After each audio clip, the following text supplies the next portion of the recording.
What's going on, everybody, and welcome to the Other Side of the Firewall podcast, where we highlight those movers and shakers and glass ceiling breakers, those people of color who've made it to the other side of the proverbial firewall. My name is Ryan Williams, and today I am joined by a special guest, Ieshea Hollins. She is the Chief Information Security Consultant, a PMP, vCISO, and so much more. So thank you for being on the podcast today. Thank you for having me, Ryan. It's a pleasure to be here. I appreciate it. If you can go into a little bit more detail of who you are. Certainly. Again, Ieshea Hollins. I am the founder and CEO of Direnzic Technology Consulting. We are headquartered out of Monroe, Louisiana. We recently just expanded into the Dallas, Texas market. So we started our second location in Dallas, Texas, about 8 months ago. So we're very excited about that.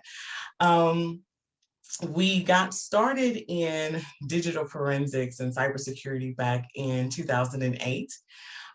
Just kind of, just moving things along. I know we got started in digital forensics first, just kind of working with attorneys and, preparing things for court or helping to kind of bridge that gap between, what was known and unknown with regards to all the things that was coming of age with, computer crimes. And then in 2010, we went ahead and we married cybersecurity with digital forensics. How do you be proactive instead of just only being reactive, right? So we were one of the first companies to just kind of publicly marry those two frameworks together, the digital forensics and the cybersecurity. And we've been rolling ever since. That is awesome. So with that being said, that partnership, was that just like your inspiration? Like, is that it was one of those where your passion, or was it a combination of both? Like, how did you get to that place? That's a great question. So as a child, I was always curious about how things worked, right? But I also grew up during a time where computers were very, very expensive, and tearing up things was not necessarily the way to go. My parents would have killed me if I tore up a computer, but I still wanted to know how it worked. So I started figuring out how to get into things from the back end. And as a child, my father used to tell me, you need to be a legalized hacker. Neither of the things were really a thing yet. But I was a child, you need to be a legalized hacker. He's through the moon right now, by the way. I bet. And but for me, getting inside of files and different things like that, it always kind of came to me. Like I enjoyed it.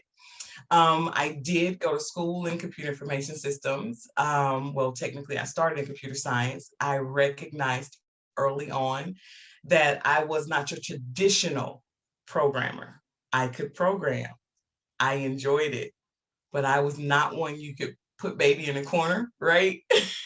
And tell her code all day. I'd go crazy over there because I need to talk to people. So I changed my major, and either way, it's kind of how it led into, I did, once I graduated, I was working as a programmer for CenturyLink, and which is now Lumen. But we were working hard to figure out how to recruit technology students to CenturyLink because it was hard. They would graduate and they would always move away because there was the auspice that there were no technology jobs available. And in the midst of one of my universities was Southern University. And so I'd have to go back and forth to Baton Rouge. During that time, on one of my trips, there was a case. It was just in the news at that time. I will not give the year. And there was a guy, and he was fighting for his innocence. They had infiltrated a pedophile ring. I don't know if you want that in your podcast, but that's what it was. Right. And no, go ahead. Okay. And he was fighting to prove of everybody in the ring, he kept saying, but it wasn't me. And so as I'm driving, thinking about it, and especially at that time, how do you convince the cops or anybody that you didn't do something? You're adamant that you didn't, but nobody knows how to look into the, was I a man in the middle attack? Was I, because all of those were not common phrases at the time, right? It was just his word to say, I didn't do it. And so I looked at it and I said, he needs help, but who would his attorney work with to help him? So I started looking into it, and the more I looked, I'm like, this does not exist. Like, there is no way. That defense team didn't really have, everybody was using the same set of data that was coming from one particular point, and not necessarily knowing that what you were getting back was being interpreted correctly, if I could say that safely. So Right. as I looked at that, I just identified a need. And so I did. I looked into it. I went back to school to get a couple of certifications, and but I was still working at CenturyLink. And so I started, like I said, I started taking on just small cases, just here and there, just working with law enforcement and or attorneys. So they started doing pitch sessions. So I pitched my company at a startup. And when I pitched my company, I was pulled to the side and I was told, you're on the back end of it. If you can get in front of it and start offering cybersecurity, you'd probably go a lot farther. Because truthfully, we were. With digital forensics, it's case by case and only what comes up at the time.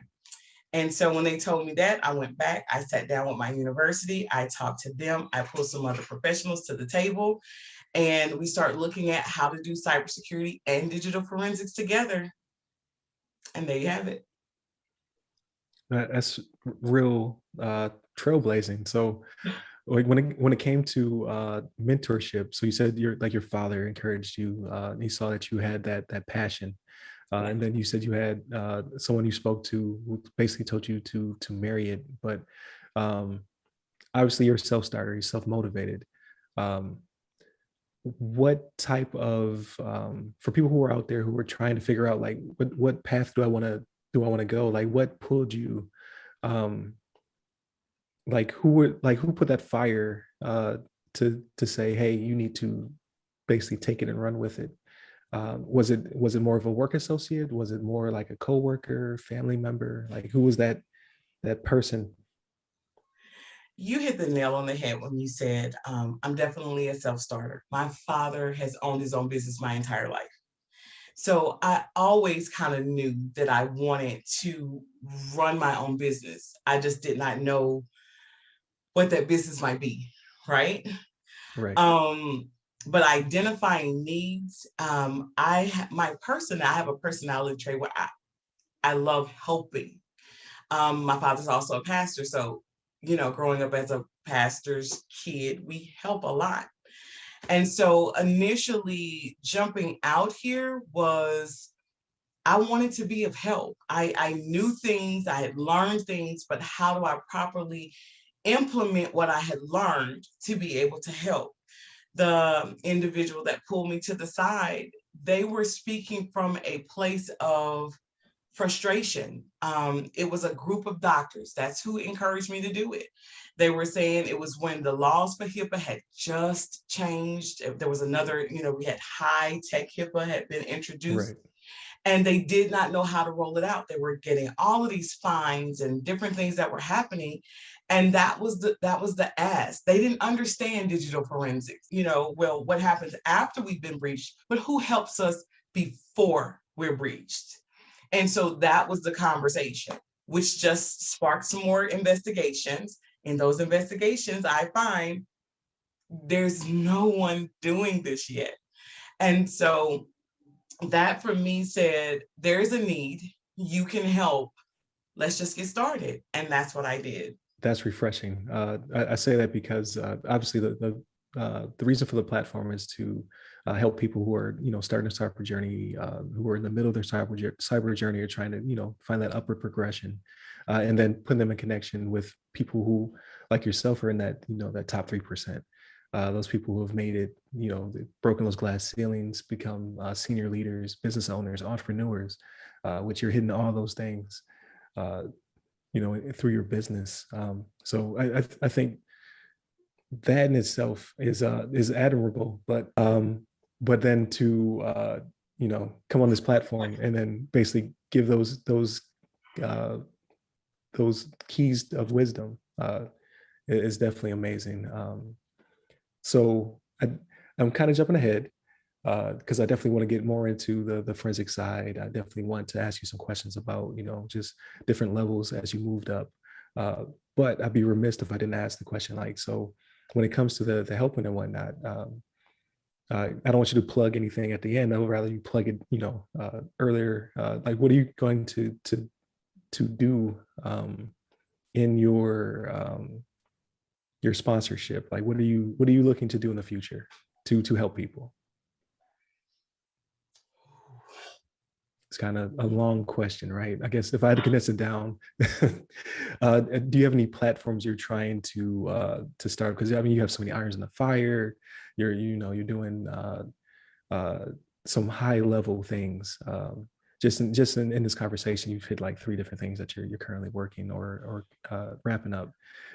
What is next when it comes to the movement to help people of color? Just anybody who's looking to get into cyber. Just I'll leave it there. It's a great question, and it is definitely hard to ask that question. For me, I have I started, or I co-founded with a group, back in Louisiana. It was NELASEC, and Northeast Louisiana Information Security Professionals, that got together every month just to talk through trends and what's going on and provide education. I have also, every summer up until COVID, I run a summer camp for disadvantaged youth that, we come in and we teach them, because I think in a lot of ways, a lot of things are lost in the cracks, right? We will be really quick to say, well, if you don't go to college, you can't do this or that. We've not identified what they could be naturally good at, whether they go to school or not. And that is a huge argument that is in the industry today. It's talking from podcasts. You're looking at the education versus certifications. And a lot of them, in both cases, they want you, and we see in cyber all the time, we want individuals who have all of this experience, all this expertise, but where do they get it from? Because the jobs don't allow you to come and do the work until you can prove that you've done the work. So let you do the work. Some of your certifications, the Certified Ethical Hacker, the CISSP, those curriculum police, PMP as well, 5 years of work experience before you can even sit for the exams.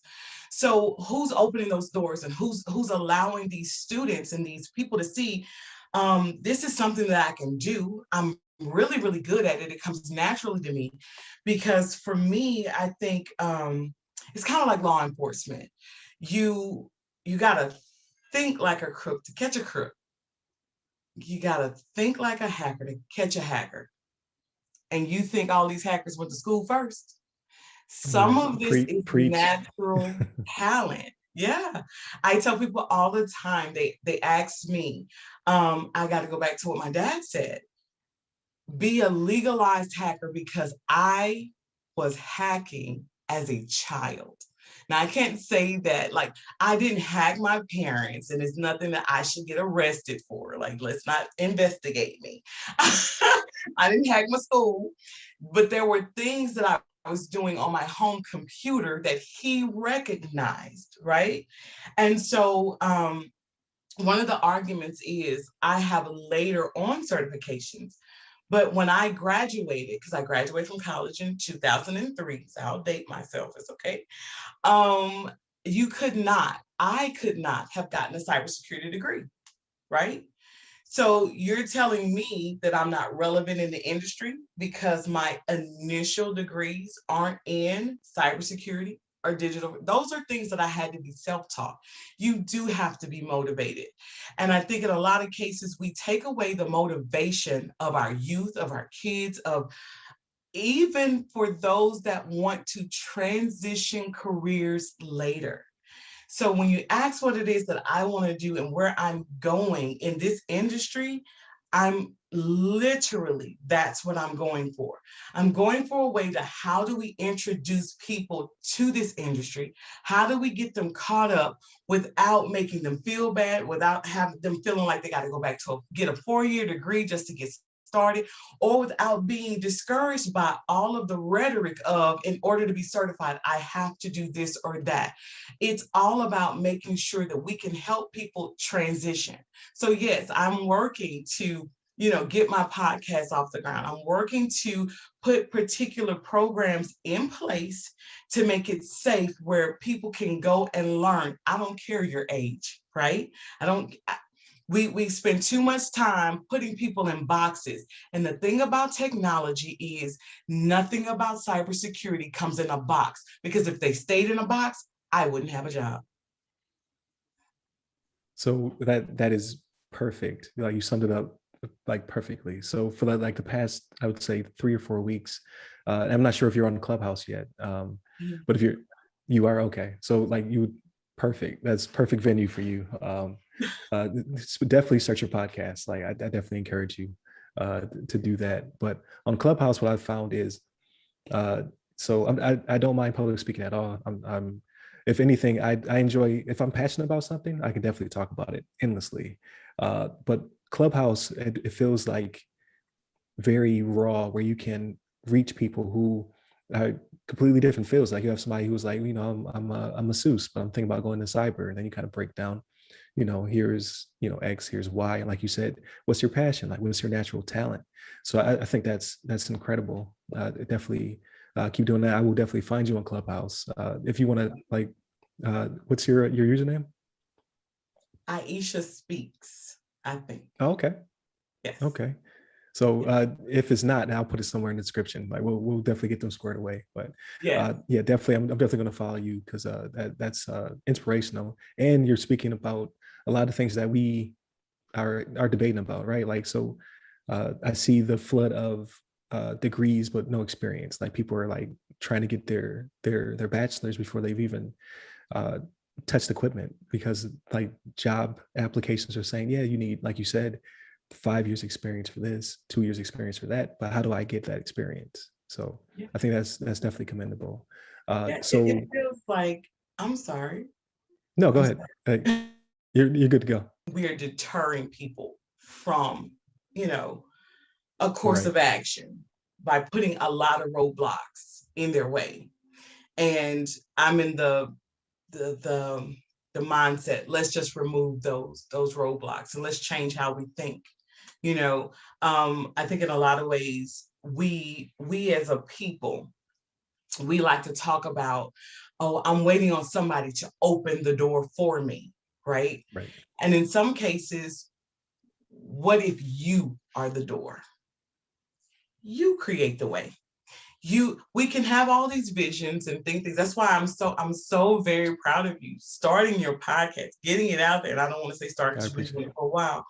But it's, as we were saying, before, sometimes we can overplan things, but there are people that have been waiting for a while for us just open the door. Let me see that it can be done. Talk to me. Yes, I have my degree. I do, but my cybersecurity, it was not possible at the time, but I still made it work, and you can too. As I was saying before, one of the things that I'm working on is an assessment. I think we should be able to, as I said before,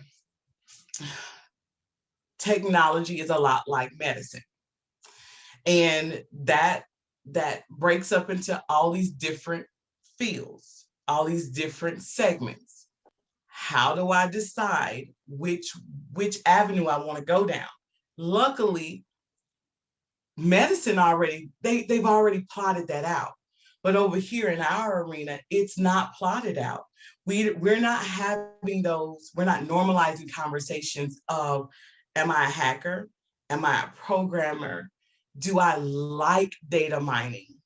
Do I enjoy looking at monitoring, looking at intrusions in and out? Is that my cup of tea all day long? Because we like buzzwords. We're people, we love good buzzwords. Well, I'm in cyber.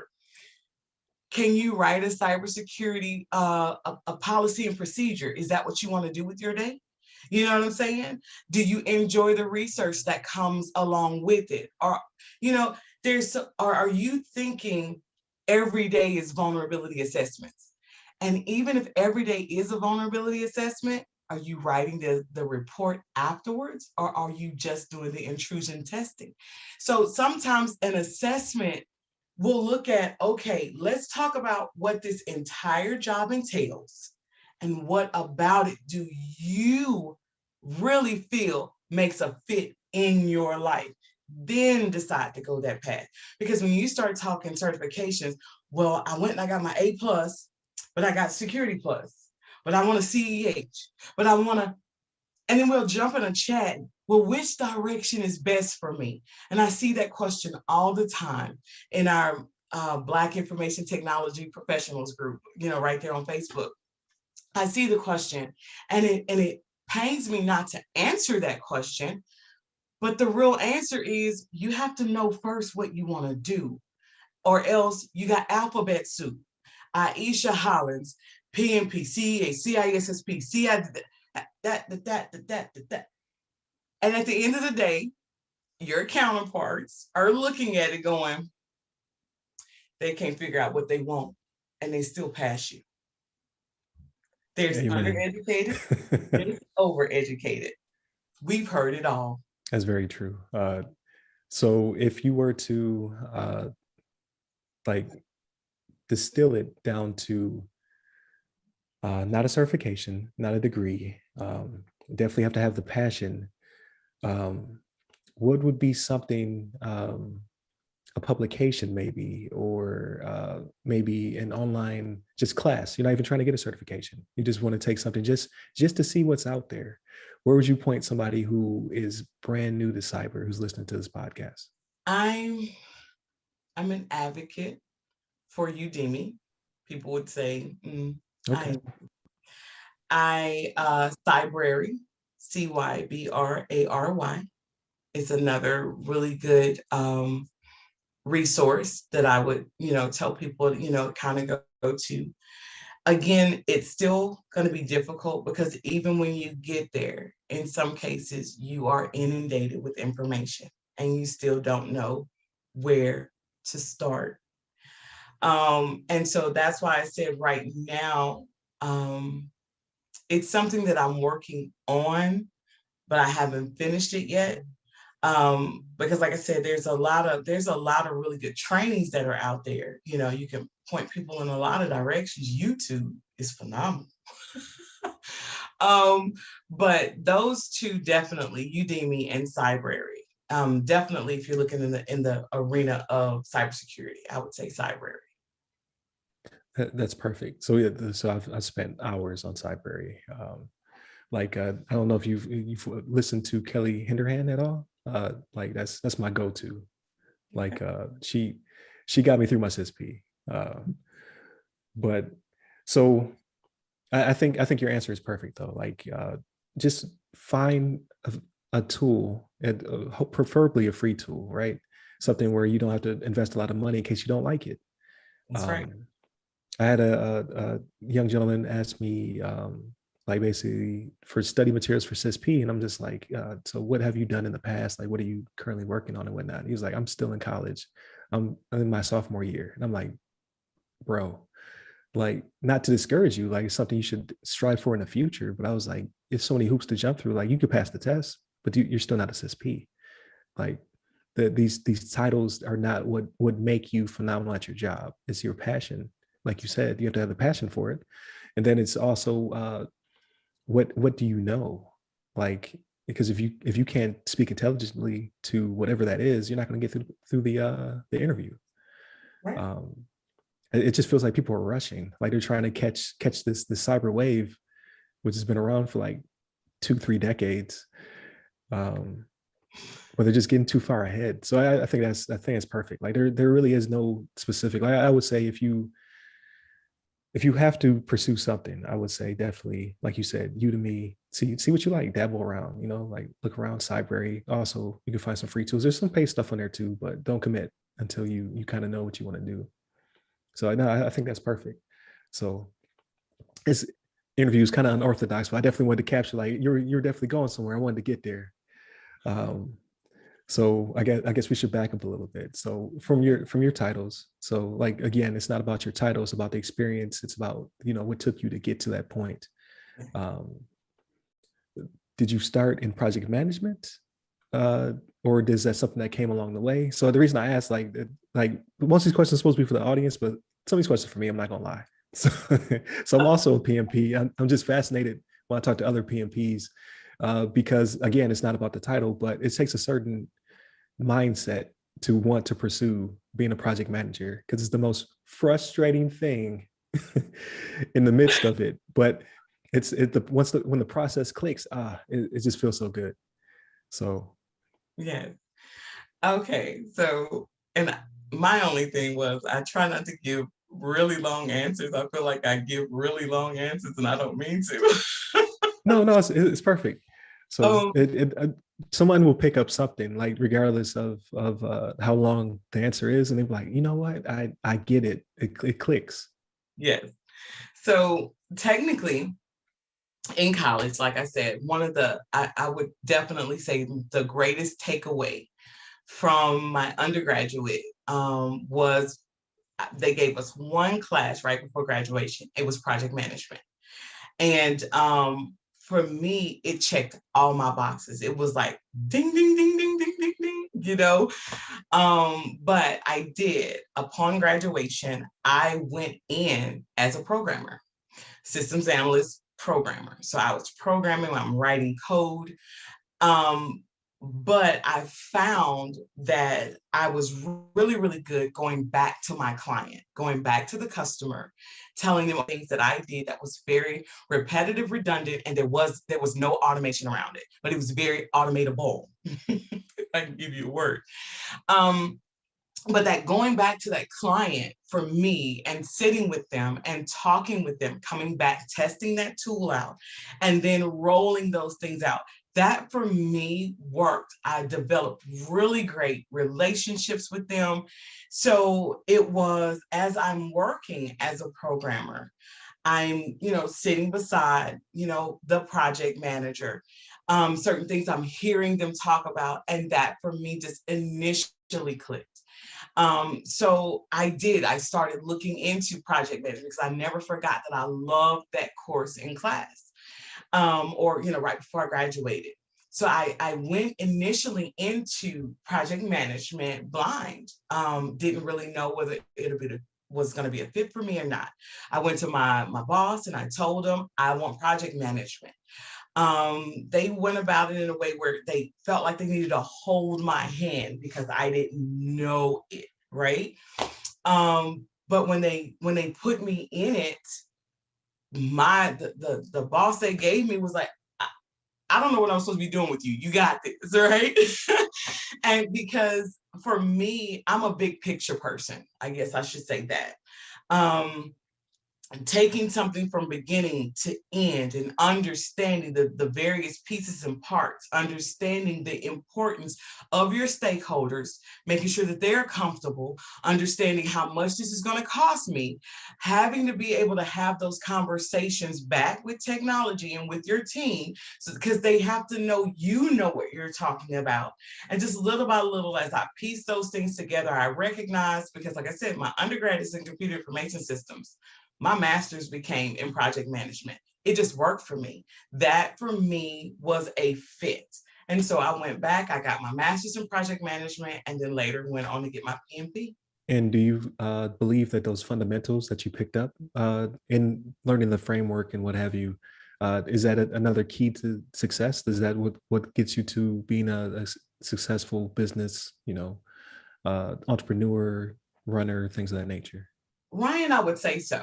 I would say, I tell everybody, each and every client I take on and project that we roll out is rolled out with a dedicated project plan developed specifically for it.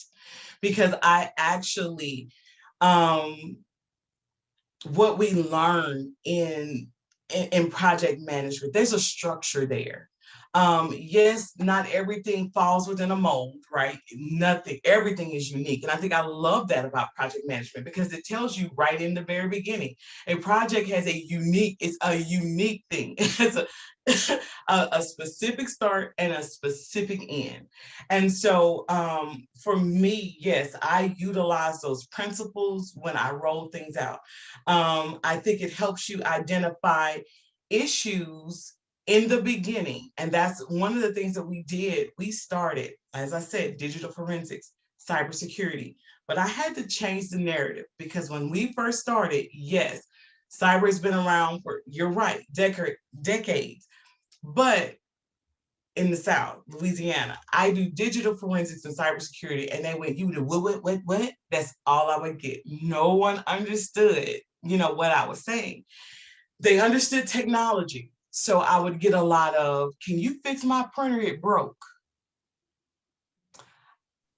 I could, or I could send you somebody that could do that better. Right. That's not what I'm here for. And so we marketed it as issues management resolution.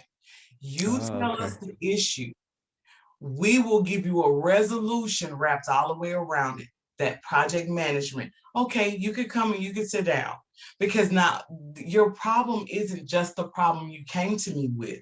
Maybe your network is not set up correctly. Maybe just because you sat down and connected the printer to the computer, that did not necessarily fix, it wasn't even a solution that your organization needed. Were y'all even having that conversation?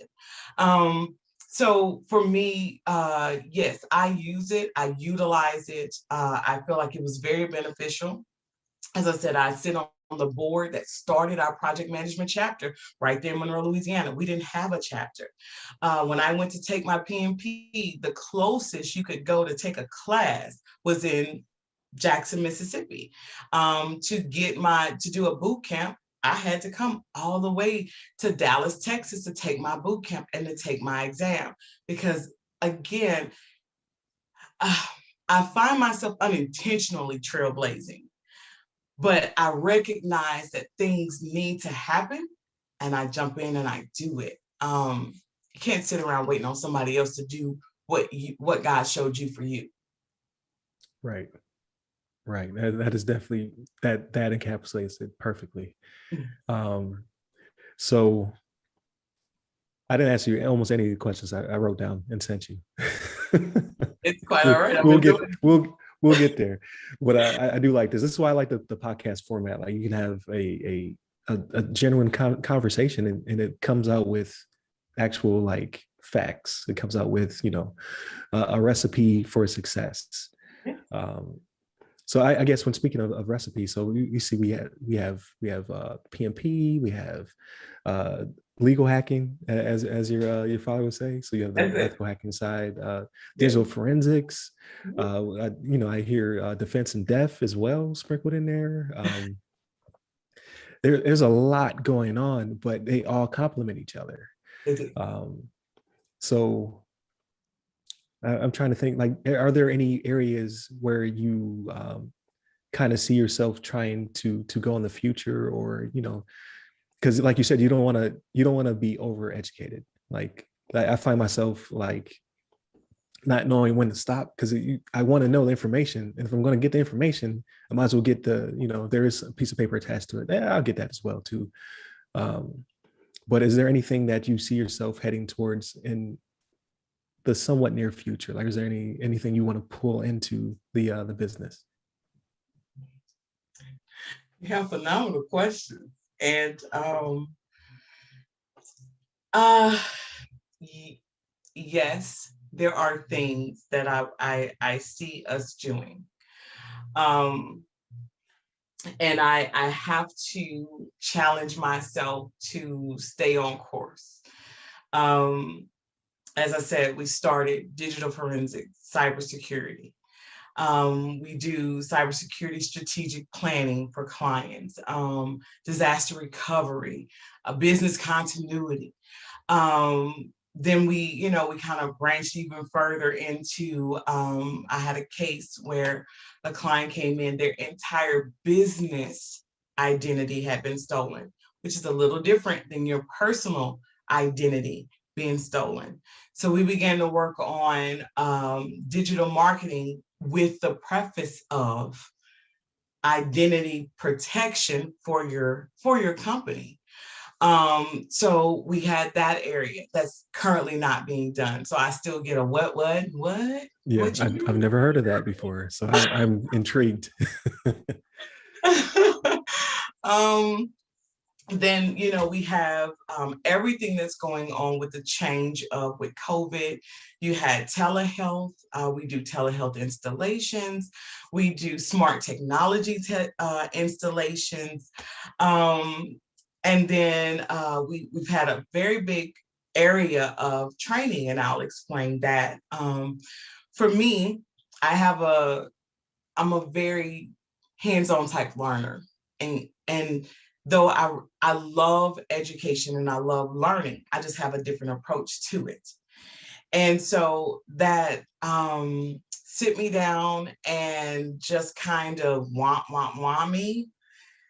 And in technology, that's really not, for some people they can grasp it, but no. So Right. You're tactile. Like you need to put hands on whatever the concept is. make I it make definitely sense. hear that. Yeah. Yeah, make it make sense. This does not make sense. The words don't mesh and make sense. So when I first started with cybersecurity, I started doing cybersecurity awareness seminars because, again, that's why I said they didn't understand what was cyber. So I would go in and I would do trainings and I would scare the devil out of people, right? They can do that? Yes, they can, and probably already have. And since you don't know that they can do it, you might want to look into that, Right. So I started getting asked a lot. We love your training style. Can you train other things? Like don't just scare us. Can you train other stuff? And so for us, literally, our next progression after cybersecurity and digital forensics was training. But it was also a great marketing tool for us because what you'll be amazed at, and probably not amazed, is when you walk in and you started training staff on certain procedures or this should not have happened, and then give them a break, right? Immediately, they start telling you all the ways they do everything you said they weren't supposed to. Everything. Don't put your password under your keyboard. You know Susan got hers right up under the keyboard. It's it be the funniest things, people come back and they start telling you everything. And so for me, I could walk away from a training and because again, project management, what do? Lessons learned. Those are huge at the conclusion of any project, right? What are your lessons? What did you take away?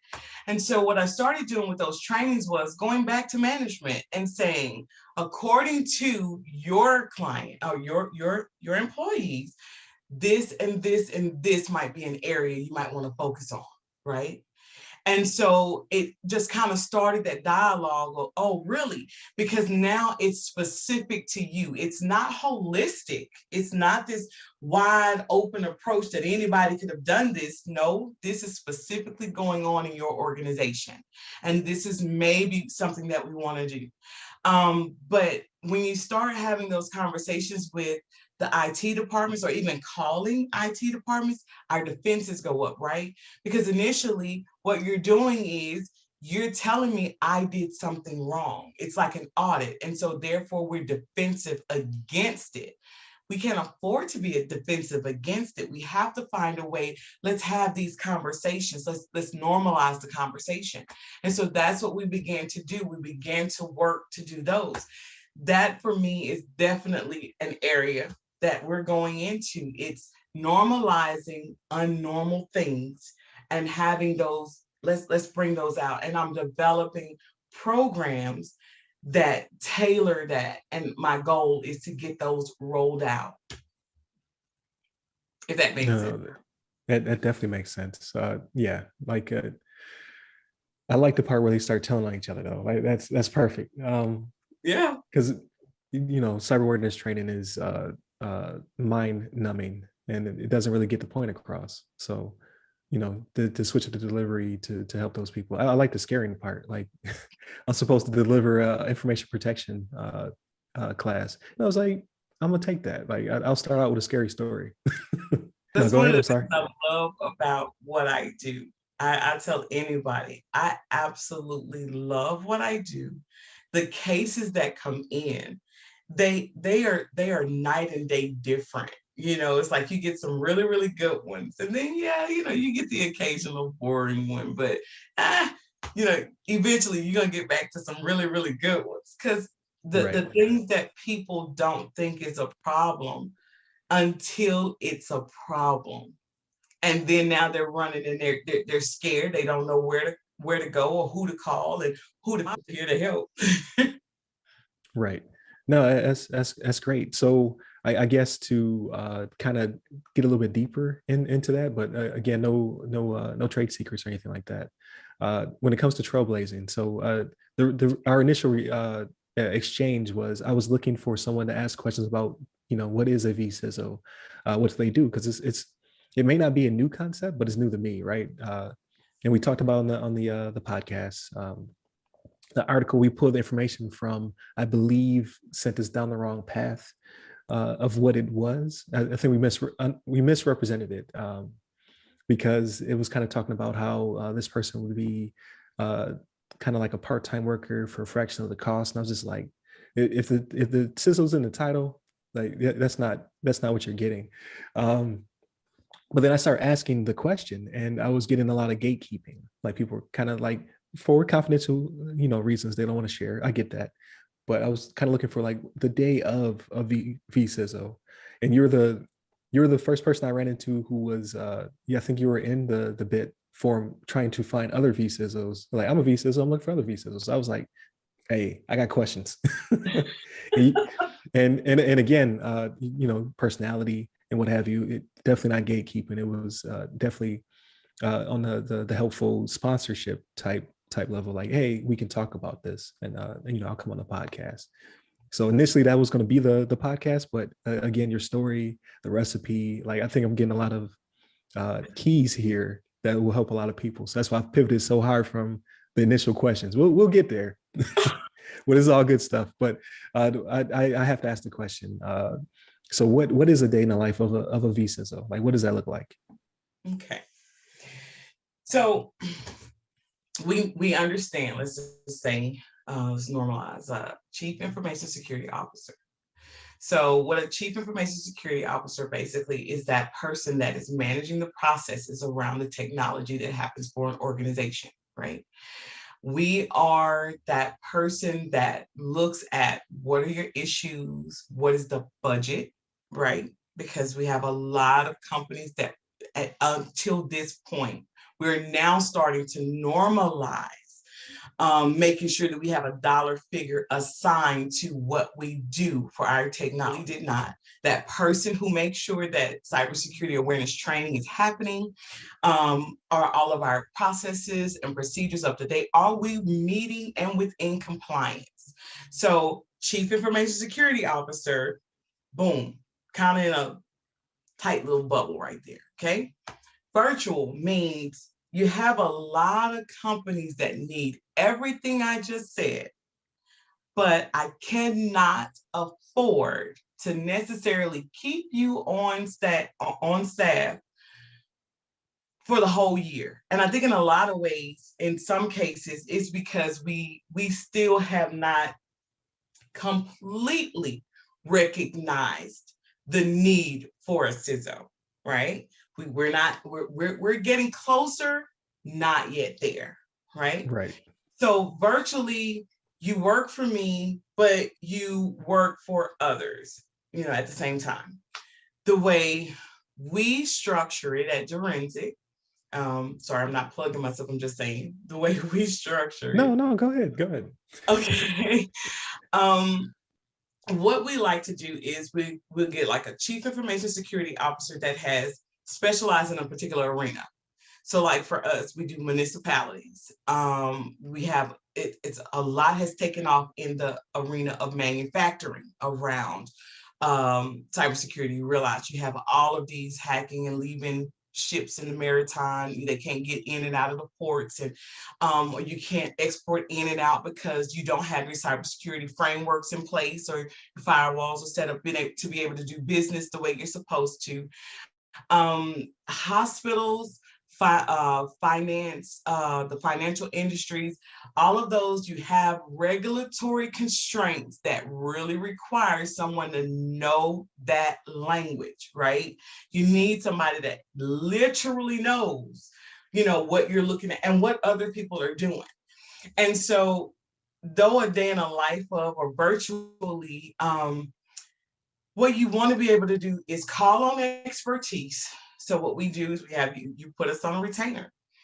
We come in and we develop a recipe specific to your organization. This is one area where doing a cookie cutter is not going to work for you, right?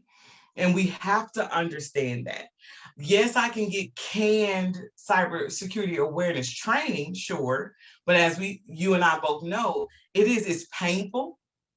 We've taken cybersecurity awareness training, we've put it on the computer, where our employees are multitasking and they're just clicking next to check off a box that says, I did it. Not recognizing that, okay, that's fine. You can let them check that box. But when you are breached, the liability lies with you. We have to then begin to have that conversation. When that investigation starts, when you have to reach out to your clients and own the level that, because so now we're having those conversations. Well, I'll just get cyber liability. How much liability did you get? And what's covered in that liability? And in that liability, your employees that just clicked through but could not dare pass anything to show that they really did pass the awareness training, they left the door open. So now you're looking at, I got cyber liability that can't pay for it because it's got to come out of my pocket because the failure lied here, not there. We also have to look at, you have insider threats. That's why we said, when you're looking at, I get a lot of people, you'll be amazed at the number of people when cybersecurity became the thing. You had a lot of people that spun up, big name companies that started saying, we offer cyber. They offered you what is it called? I had the word right on the tip of my tongue. They offered you virus protection. They gave you back something like that, kind of ramped up a little bit. And then because you didn't know the challenge, the software that they told you. You don't know those questions to ask. You got cyber protect, you got virus protection with a cyber label on it. And nobody's challenging that. And again, if that becomes a problem, how do you address it? So those that's the thing that we begin to say. Budgets, what does your budget look like? Who talked to you about it? Did you put enough aside? In the event that a disaster happened, God forbid, except we just lived through COVID, the first ever freeze that we have not had in a very long time. I live in Louisiana, where we just had unprecedented hurricanes, tornadoes, all sorts of happening. Well, if nobody is bringing that to the forefront of the conversation at the board, sometimes you got to have the board has to think about some of these questions. One of the things that we offer are tabletop exercises What's the tabletop X? We bring those executives in. We set off a fire in your organization. It's a hypothetical fire, but we set it off. And what we allow you to do is watch the reaction of your staff in real time. Let's watch them figure out they don't know what they're going to do. Let's show you how long your organization will either be down and can it survive it. Then once we've had that conversation, now let's push back and take those same executives into a boardroom, and now let's develop what we need to develop. Right? Let's write that out, and so that we can safely secure our investment, which is our organization, because the key is not to lose your organization. That if we can invest in everything else to make sure that we're staying on top, in the forefront, then why would we not? We're gonna put all this money in marketing, and then but all of your clients can't come to you. I can't swipe my card because every time I swipe my card, there's somebody on the back end that's either spoofing my network. All of these things that we know that language, they may not. And it's our job to bring that to the forefront and fight to make sure that our organization is having the right conversations at the right level. Are we within compliance? And then, so yeah, we'll come in and we'll do that for you. And then, no, you don't owe us insurance. you don't have to give us benefits, but you do have to pay us. And then our job is to make sure that when things change in the industry, I recognize this change impacts these clients of mine, right? Because I'm still your CISO, whether I sit there all day, every day, but I need to be able to say, okay, I have 5 clients that are in the restaurant industry. I have 6 clients that are in the medical industry. When that law changed, you didn't have to worry about it. My job was to come back and make sure I told you what you needed, and let's put a plan around it. Phenomenal. That summed it up. Like, I know more now than you put my imagination to shame. in my head, I had not thought about I was thinking more microcosm, right? I was thinking like it's a person in their home who is chiming in from time to time to provide that information, awareness training, maybe making sure that your patches are being done, your viruses are being, your signatures are being updated, things of that nature. Like, you just no, it's the real deal. It's really a CISO, but maybe your company can't have one there full time on premise. That's right. So because perfect. what you said, if the IT department is set up correctly, that should just be the IT department, right? Whether or not your patches are in place and you've rolled certain things out, a really good IT department should have those processes, right? Right. We talk about asset management. Asset management is a huge deal, and you have a lot of companies that fail on just their asset management plan. Who has this particular computer? Who has the rights to sign in and log in? We fired Paul 18 months ago, yet we still see him on the network. Right. These are all conversations we don't like to have, and we will. That's why I say when I come, I like to say, I had to learn to tell people, we're like the police. There's a axe murderer loose in your neighborhood. And we came and we knocked on your door and we said, ma'am or sir, there's an axe murderer loose in your neighborhood. And we came to let you know, please close your windows and lock your doors. Put your dog away, close this down, close that down, right? And you looked at me and said, you must be the murderer, and closed the door in my face. That's what we face when we go to different companies. They then see us as the threat. Now, if I were the murderer, would I have knocked on your door and told you to close your door? So let's go back, because you're an IT person, you get it. So I came and said, close that port, close that opening, reevaluate that. And instead you looked at me and said, you're the threat. I can't afford to have you. No, sir, you can't afford not to have me. Oh, wow. No, now you preaching. All right. I think that right there. You sure you don't have a podcast? You're not gonna start one out? You should start tomorrow. you're already there. I told you, I've been planning it. I have all my material. I just have not stopped long enough to record my stuff. But right, yeah, I'm ready. You gotta get started. Like I said, one of my mentors, it's done is better than perfect, because perfect is never done. Like that's it's a good mantra. Like obviously you don't want to half-ass anything. Excuse my language, but you'll never get started if you don't get started. Like you're there. All you gotta do is just cut the mic on. Thank you. So thank you. I'm definitely gonna jump in. I'm definitely gonna jump into one of your clubhouse. What do they call it?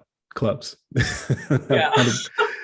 My brain shut off for a second. So there's typically some questions that I do ask that I didn't ask you, only because I obviously I try to get the perspective from a person of color, whether it be a woman of color or a man of color, just kind of like, what were those roadblocks? What were those things that you had to overcome and things of that nature?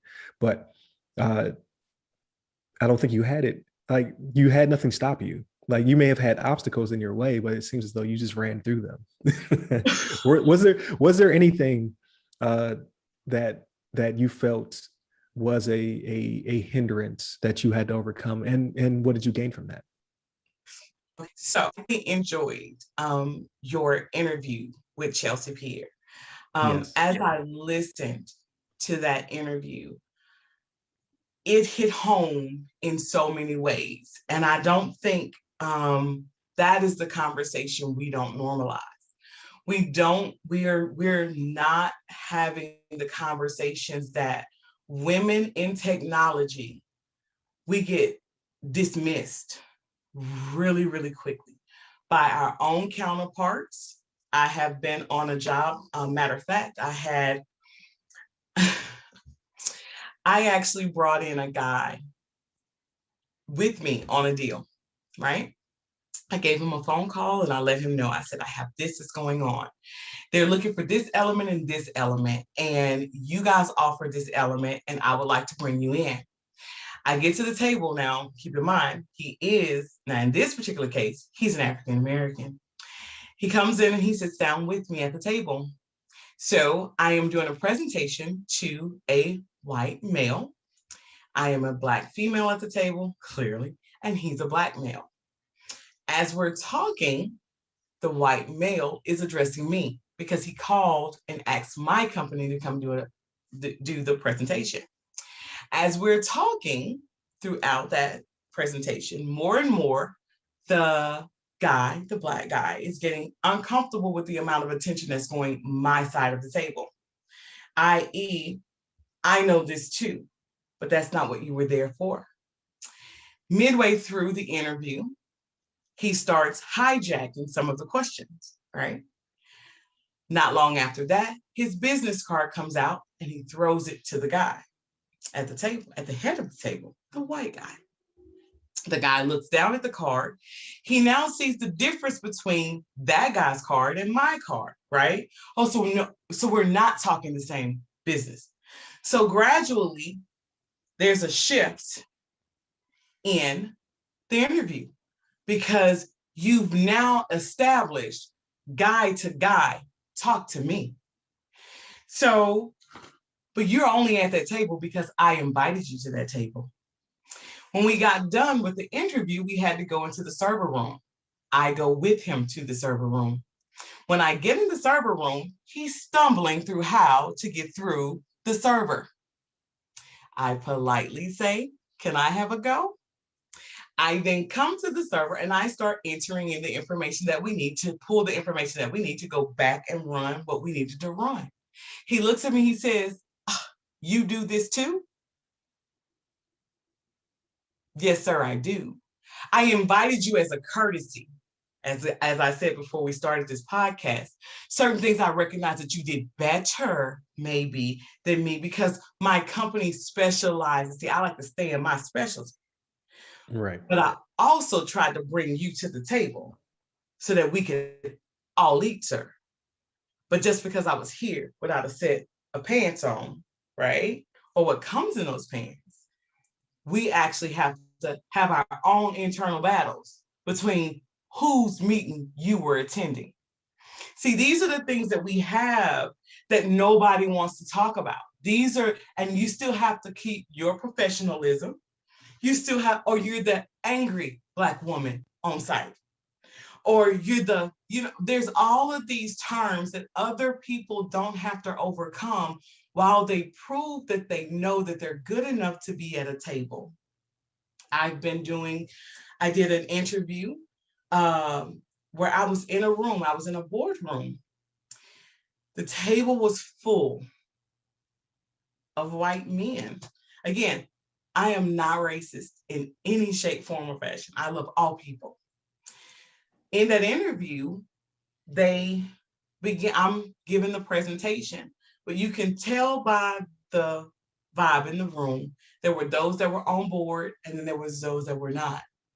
I was stopped in the middle of my interview to be asked, what are your credentials?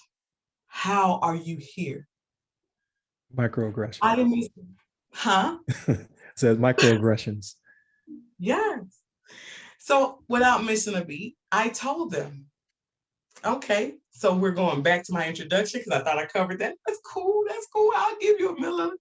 So I give my credentials again. This particular individual, he was sitting there, he heard him. And as he's just swiveling in his chair. In other words, I'm not even going to give you the decency to be still in your meeting.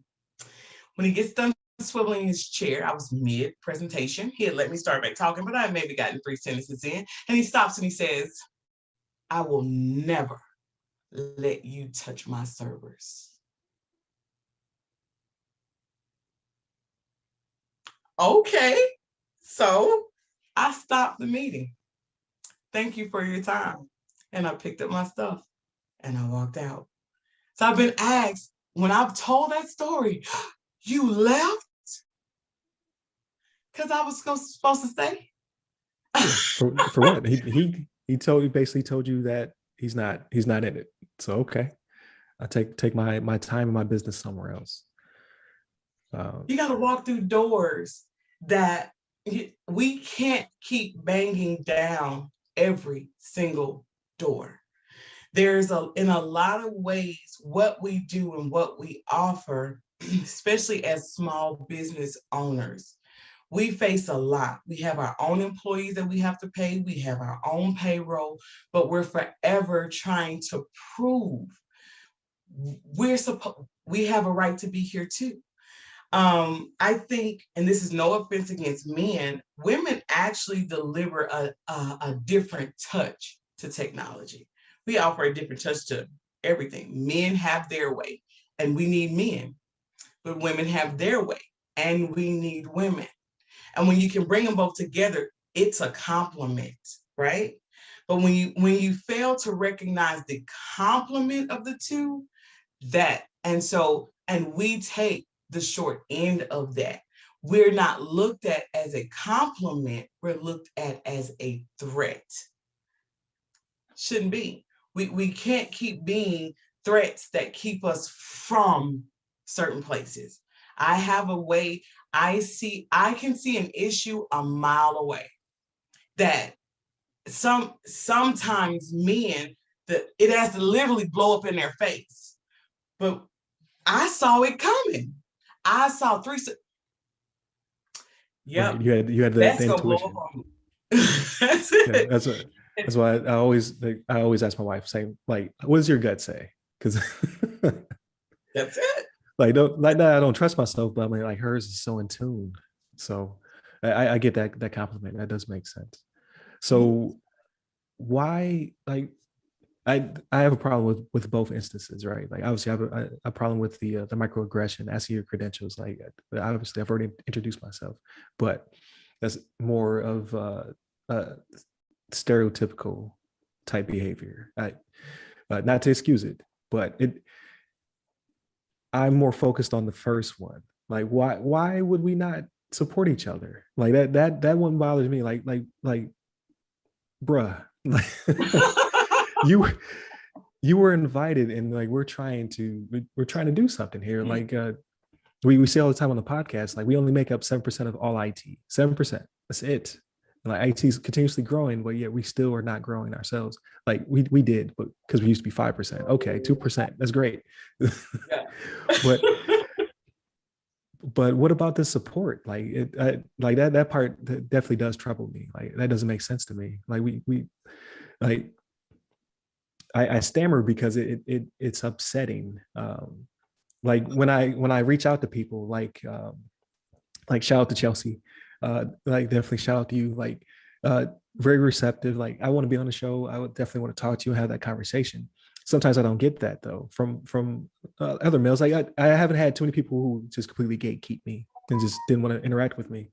But again, like it's a like you said, it's a different vibe.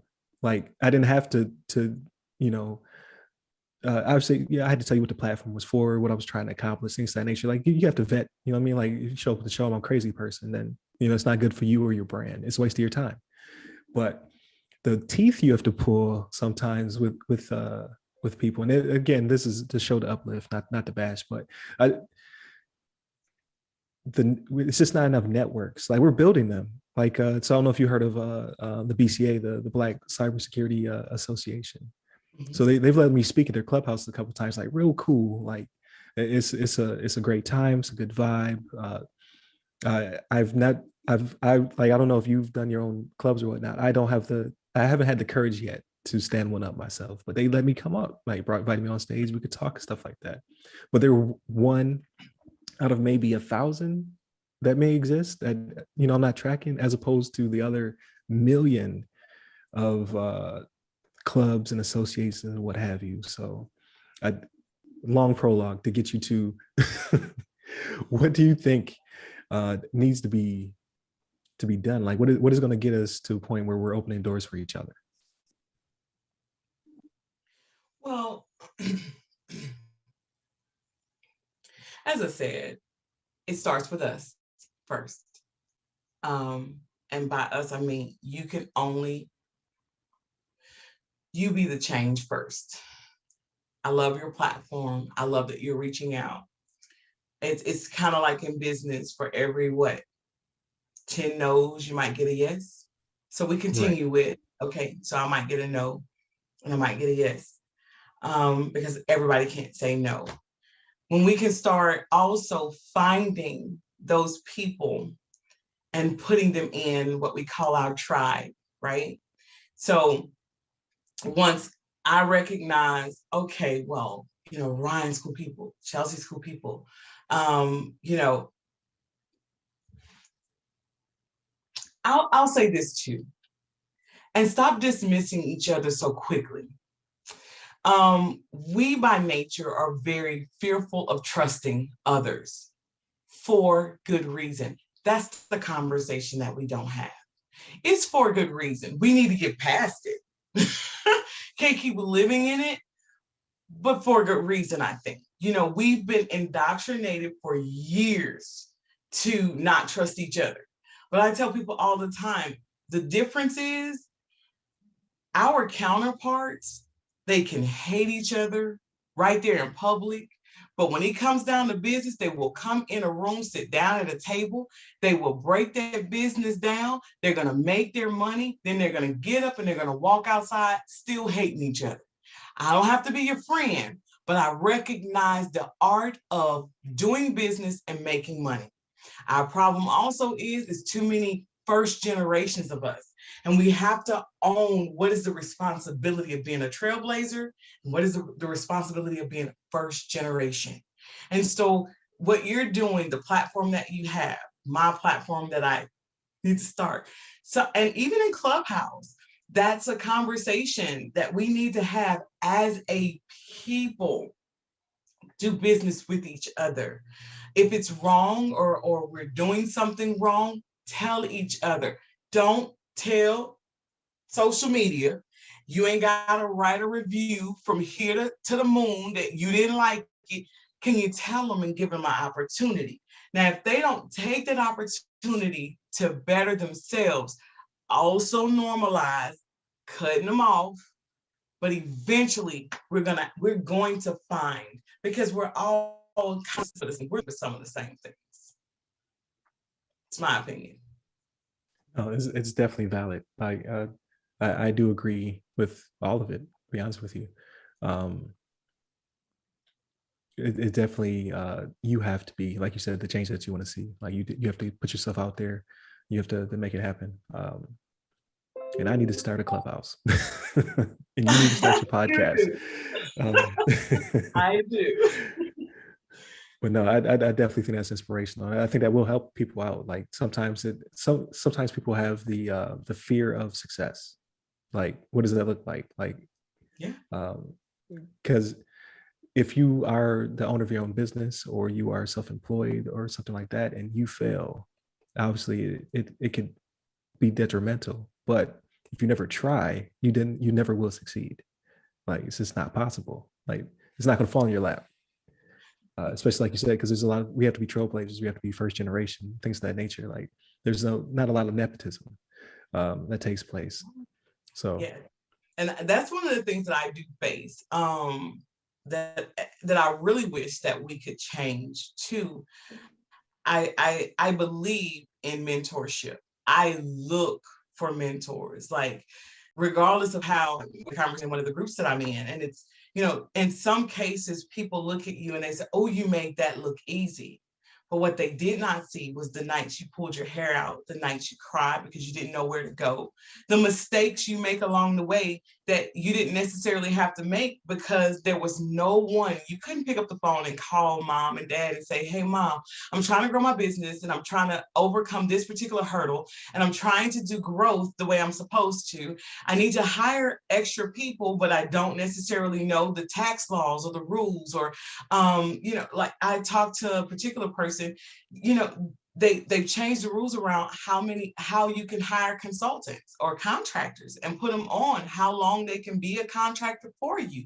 Some of these conversations nobody is having with us until the IRS shows up, and then you have a penalty for something you didn't know anything about. I told, literally, I had the conversation. Well, this is no shot at it. If I start a restaurant, I can go to the store and I can buy the groceries, and then I can come back and I can be the cook and I can be the person to wash the dishes. I can do all of that as one person. But if you have a particular type of business where you yourself are held within compliance yourself, there's certain things that you need to know. Sometimes you actually have to be able to reach out, and knowing who you can call and who you can trust is just as important for us as it is for the type of security we provide for people and their data. Definitely. And yeah, we do. And definitely start your network. So like I found you through Facebook, through the Blacks in Information Technology, and then it moved over to LinkedIn. So like definitely grow those networks out. We talked about Clubhouse, and I have to find you on Clubhouse to follow you and whatnot. So yeah, I think that is definitely a lesson that we're getting there.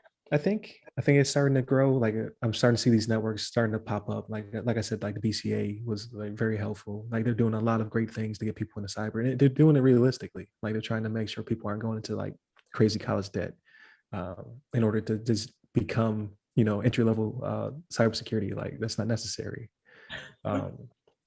And then through talking in this conversation, like you're definitely not a gatekeeper. Like you definitely are into the sponsorship and mentorship. So we'll get there to where people can find you and what have you. But I know you're busy. I don't want to take up all your time. I could talk to you about all this stuff endlessly, right? But one final question before we get to you be able to tell people where to find you and what have you. So it could be cyber, it could be just personal growth. But what kind of media content are you using to either grow or unwind? It's a very general question. Like what are you consuming? Because we talk about on the podcast all the time. Like we have a whole episode where we just talk about everything else but cyber. Just got to get it out. Like what did you do all week? So like what are you gravitating towards now? Okay, don't judge me.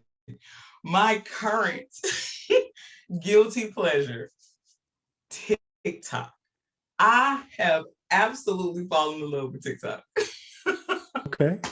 There's nothing wrong with that. I love, and the thing is, and I guess one of the reasons why I bring it up, we will pass judgment on something, especially as a particular, as Wendy Williams said, in a particular age group, right? I'm no longer a kid, but I'm not old yet, so I can't figure out what I am.